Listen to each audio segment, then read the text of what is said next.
So one of my favorite newer comedies I've discovered in the last year has been Ghosts, a UK half-hour sitcom about a young couple who unexpectedly inherits a mansion that is haunted by a variety of ghosts from different time periods. From a caveman, to a woman burned at the stake in the 1600s, to a conservative politician who died there with his pants off in the 80s. The couple invests all their money into the house, hoping to turn it into a bed and breakfast, but then the woman gets injured and, as a result of being dead for a few minutes, can now see the ghosts. So now that they're burdened by debt and unable to move, they have to fix the mansion up to lift themselves out of financial ruin and also now navigate their relationship with the ghosts. It is so funny and quick-witted and silly, and some of the funniest character work I've seen on TV outside of a sketch show. And then there's the American version, which is fine. It's generally well-reviewed and pretty successful, at least from what Wikipedia has to tell me. And it's been renewed for a third season, which is really rare nowadays, but the vibes were just wrong. So I wanted to make a video explaining why I think the British version works so much better. Because what better way to ruin a comedy than by thinking too hard about all its jokes? You can thank my OCD for this one. Firstly, I think a lot of the problems originate from how these shows came to be on TV. The creative team behind the British version are actually a sketch comedy group that were known for a popular sketch show. They're all listed as the co-creators, and they actually play 6 of the show's main ghosts. They recruited the rest of the ghosts from the UK comedy scene, and found 2 great actors to play the human foils, who are generally likable, grounded, and reasonable people who are just in way over their heads. The premise is exactly the same in the American version. To me, at least, it seems pretty obvious that the reason the American version exists even is because someone saw the British version and was like, hey, this is a good idea. Why don't we make money off this too? And listen, I'm not naive. I know that TV essentially exists to sell ads, so there's just not that much out there with the goal of being art for art's sake. And I'm not saying that there aren't a lot of very funny, extremely passionate people working on the newer version. Truly, I just think that the vision and the heart of BBC's Ghost just shines through a little easier because it was made by people who want to bring these characters to life, and not by a network executive who wanted another hit so he could charge more for Dove ads. But that's very general, and I want to get into how I think that mindset manifests through each and every episode. Again, I feel like most of the noticeable changes between the BBC and American Ghost originate from the fact that BBC's Ghost was written by a sketch team for a sketch team. I think that the characters in the British version are so much more vibrant because they're played by sketch actors, and the other actors they brought in were encouraged to make similar huge character choices. Bushy or no bushy? Robin, let me ask you this.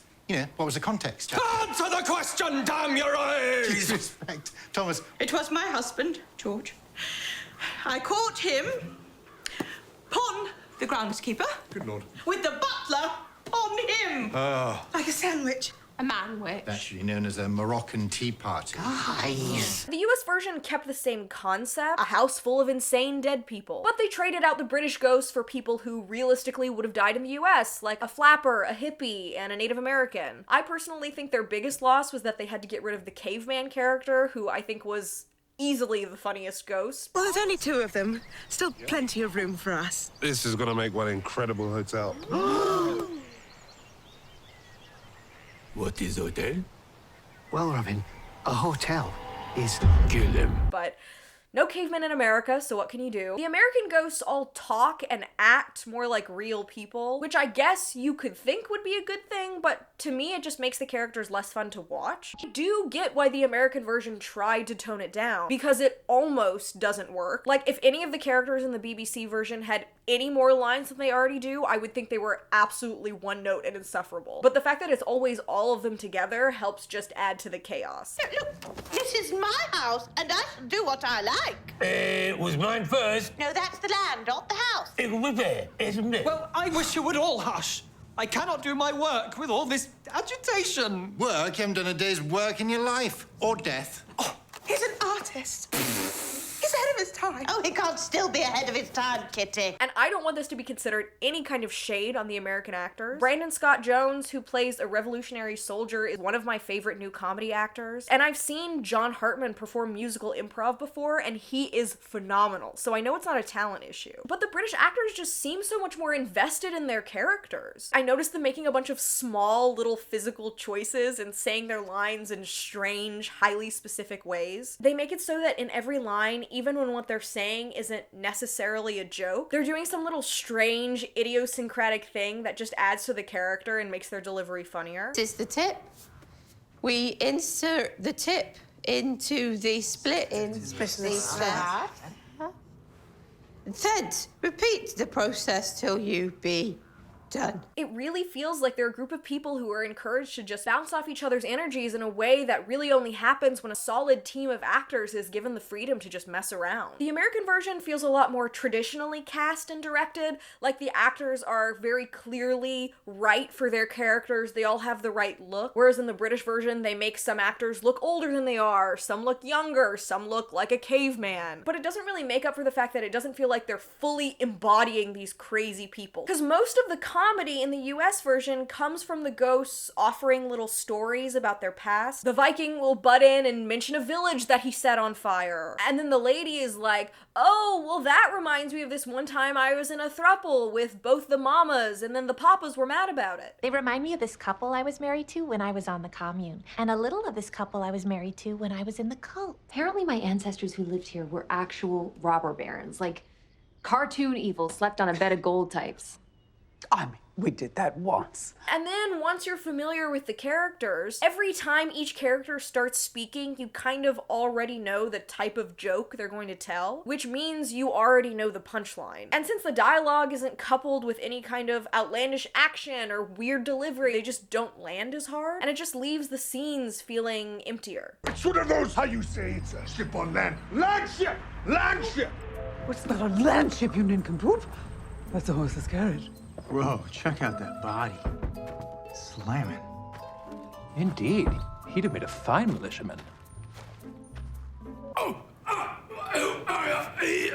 Box, the move, got a wheel.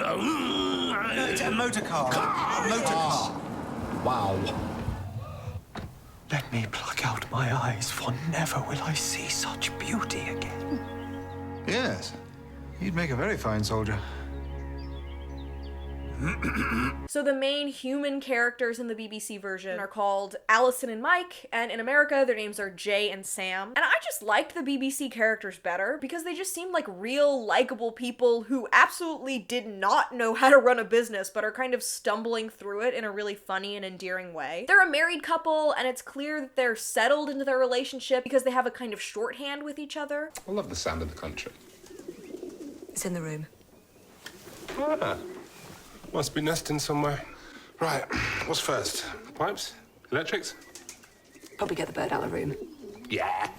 But they're still young and confused. America's main characters are more adult. Jay is a cook, so he makes meals for guests that they have staying over, and Sam is more of the business-oriented person. Also, I just don't like Sam as a character, literally only because she had a 3-episode arc where the ghosts convince her to fire an assistant twice, and then she has to go beg for him back. And it just really irked me and made me feel like the show's writers don't know what it's like to be that guy. Right now, I can just picture them yelling about their coffee order, and I am filled with the righteous fury of a non-union production assistant. And frankly, since their business seems to be doing okay, they're just a couple who inherited a big house and are now just using it to make more money. And as someone who will never own a home, that irks me, and I think they need to be knocked down a few pegs. And that actually serves as a brilliant segue into my gripes with the production design. I think the absolute shittiness of the British mansion really shines through and gets us on Mike and Allison's side. And it's clear that they just put up their millennial decorations in this old-ass room. Everything about them seems totally out of place there, which is really endearing. There's even a whole episode where a TV crew comes to film there, and one of the actors ends up falling through the floor because it's not stable. And while the American mansion looks a little sketchy in the beginning, they fix it up pretty quickly, and then they're just a couple who lives in a huge, nice house alone. And while they say they're broke, there's nothing about them that really feels broke, so I have a hard time believing them. I also much preferred the blocking and the camera work in the original version, because it feels more chaotic and it makes the life that Mike and Allison live feel so much more claustrophobic. Allison is always surrounded by ghosts and constantly has to stop herself from getting angry at them. On the other hand, there's something about the blocking in the new version that just feels really green screen. That's kind of the only way I can describe it. The characters characters feel overly stationary, like they were blocked in a certain way and now spend entire scenes either sitting in one place, standing in one place, or moving from point A to point B at a very specific, predetermined time. I think it makes the house feel way bigger than it should, because although it's a mansion in both versions, the whole tension of the show revolves around the ghosts messing with the humans' lives. So I like it better when they feel inescapable and not just like a bunch of really polite house guests. If you thought I was making comedy less fun before,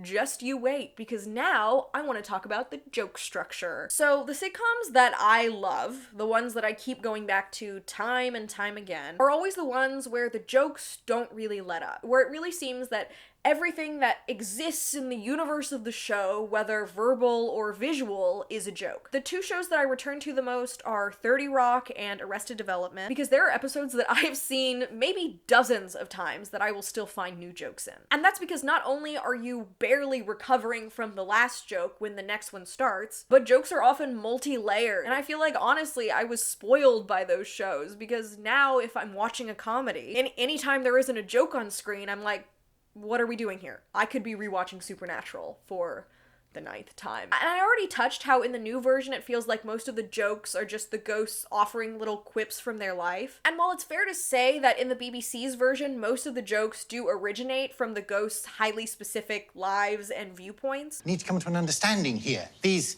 people? Yeah, people. These people deserve a full inquiry, chaired by me. Get to the bottom of this business. You couldn't get to the bottom of a bird bath. I'll have you know I have extensive experience of public inquiries. Nice to be the one asking the questions for a change. Here's where I think it really helps to have sketch actors with a really deep understanding of how the characters interact with the world and their ability to change things on the spot. Because they were able to add so many more layers into the ways they deliver their lines. We cool? That would be cool. Okay. And since there's only one kind of joke that happens in the reboot, again, it gets repetitive and the jokes go slow enough that you kind of know what people are gonna say before they say it. This. Oh dear. You posed for this. This pornography. It's art! And he is a genius. Full ankle! How could you? I also felt like there was a fair amount of over-explaining jokes. Like, there were a few times, just in the episodes I saw, that I laughed out loud at a joke, but then it was kind of ruined by someone explaining it. Like when the Viking ghost reacts to Sam leaving for a bachelorette party. Oh, remember when you drink too much rosé, you get a headache? And if a pillow fight breaks out, you'd be open to it. Bring back her bachelorette. But then he has to add an aside to the rest of the characters. Oh, not really know what bachelorette party is. And it's like, no, we get it. You could have made another joke with the line that you wasted explaining that one. And in the BBC version, since the ghosts are able to be funnier in normal conversation, they're able to keep conversations that further the plot comedic, which means that exposition and plot gets to you in a less awkward way. Because sometimes in the new version, I feel like the jokes pause so that people can have like a genuine jokeless interaction, and that only makes their little quips about their life feel so much more out of place. So you're saying you think I should give Eric another chance? I'm saying that sometimes people do crazy things for love. Oh, babe. Yeah, I once walked across frozen fjord to attend orgy. Version. I feel like a lot of the runtime in the American version is wrapped up in the plot of the show and really focused on delivering these cute little moments where their characters can grow. And maybe it's just a personal preference, but I am really not an after-school special type of comedy enjoyer. I just like my comedies sillier. So while I think it's a little awkwardly paced, that sometimes you won't have a scene with any jokes at all when the characters are having an argument or a heartfelt reconciliation. But you may love that stuff, so I can't really say that it's worse. And I will say the focus on furthering the character's development does lead to some really sweet moments that you really just don't get a lot of in the UK version. There's a lot more times for the ghosts to make connections with each other and also grow as people. I personally like the development of Hetty, who's the Edwardian stewardess of the house, who used to like own a warehouse of exploited Irish people, really starts to grow as a person and learn empathy. And in the British version, there's a soldier who's clearly a gay man who is repressing his thoughts. And there are a lot of lighthearted jokes about it. There's no hate there. Sorry, think someone's hid my clothes. Good Lord. I shudder to think what happened under this roof last night. This place is full of breakables, treasured family heirlooms. Something that I really commend the American version for making happen is that their Army Man character is played by a gay actor. And over the course of the show, he realizes he's gay and gets to fall in love. He also gets to come out to Hetty, who he has a very long established friendship with, and that's a very sweet moment to see in their relationship. And I do wish that in the British version they would have given that to their gay character. So, you know, while I'm not against having a little plot snuck in there, more often than not I just prefer when my plot is snuck in through the jokes. Like, there's this really sweet Christmas episode in the UK version where the sleazy politician has to share a room with a baby, and in getting her to quiet down, realizes that he never spent a Christmas with his own daughter when he was alive, and he learns that he really regrets not sharing those moments with his family. And I knew the heartfelt stuff was coming because it was a Christmas episode, but since that kind of sadder, cute scene was kind of snuck in right at the end, also at the end of a very silly plot where he just hated this baby, it didn't feel so very special episode-y. It just felt more earned. So what have we learned? Really, I'm honestly not too sure, because everything that I have an issue with, I really feel like is a direct result of the format it was made in. Because in the British version, they make 6 episodes a year, and the American version is on the standard 22 episodes a season run of American network TV. So that means that everyone is on a much tighter production schedule. Writers have 1 week to get their episode out. If you're the director, you just get in there and figure out how to get all the shots you need to under budget. You don't have time for any fancy camera work or blocking, you just get it done. If you're an actor, maybe you get your sides a few days before you shoot, but sometimes you get it the day of when you go in for makeup, and for the love of God, you just stand where you're told to stand, deliver your lines as best you can, and try not to make anyone go over budget. And there's not a lot of room for anyone to request another shot, or to have an idea for a funny little thing their character could say, or maybe even for the actors to run their scenes several times before shooting to get the best timing out before they have to move on. So while I can't necessarily fault it for being this way, I do have to say all the changes make it feel a lot more static and flat. Also, I think that a lot of the faults come right from the inception of the American show. Like I said at the beginning, I assume that CBS just ordered this show because they wanted something to make money off of, which means everyone from top down was just given this idea that wasn't theirs and told to make the most of it. That means that the network probably hired a showrunner who had the best pitch for how they were going to make this show funny. Then the showrunner hired writers, actors, and a creative team to crank out 22 episodes as quick as they could. Not only do the episodes have to be written quicker, but every department is operating on more of a plug-and-play model. And don't get me wrong, these kinds of shows are always put together by a very talented group of people. But I do think that what's missing is the passion that the original sketch team had for their idea. Because top to bottom, I'm not sure anyone really cares as much about the American show as the comedians who created it cared about the British show. Those comedians made it because they developed the idea together. CBS made it because they thought it would make them money. And honestly, I think that really shows. So maybe this whole fucking thing isn't really about how one version is better than another version, but that it's really more important for passionate, creative people to be deeply involved with their own projects so that their vision can shine through. And also how important it is to give those people time to collaborate with each other. Recently, I feel like we've seen a lot of great TV on a lot of streaming services that don't necessarily have to rely on a network's grueling schedule, like Succession or The Bear or Barry, to name a show that I actually watched because those first two stress me the fuck out. And while I think there are your shining stars of network TV, like Arrested Development, that are able to work on that schedule, be funny in every moment, and allow the original creative vision to shine through even after being sanitized by the network's advertisers. Quite frankly, I think that someone might have sold their soul to the devil to make that work, because I cannot, for the life of me, comprehend how they actually did it. But I think that, since network TV isn't dead yet, and there are a lot of shows that get greenlit for a 22 episode season, I feel like these two versions of the same show can make a good argument for non-traditional ways of sourcing new content. Because I think that another main reason that UK's Ghost works so well is because it was conceptualized, pitched, written, and acted by a very very solid creative team. So that lesson for the network, I guess, would just be to let people who are passionate about a show make their vision and invest in people who really want to be present for everything. Because CBS hired a showrunner that, to get to the place that they were, must have written pilots of their own. And honestly, I would have rather kept Ghosts UK as the only version that exists of that story, and then greenlight the show that showrunner has been trying to get made for years, that is their original idea. Because that would have given it the real passion that I think this reboot is really hurting for. Because the camaraderie between the cast and the creative team really seems to shine through in a way that it just doesn't in the American version. Because the cast probably met at their first table read. There's just not as much love poured into the project. And maybe the lesson that I want to take for myself, and also a lesson that anyone hoping to create something funny could take, is that if you're gonna make comedy, do it with your friends. Surround yourself with creative voices you like and trust so that you can build something together. And with comedy, for God's sake, have fun. Because if you don't, even if it's something that people can't quite put their finger on, it'll show. And if you're trying to do 22 episodes a year, you'll need the grace of God to make it work. Word.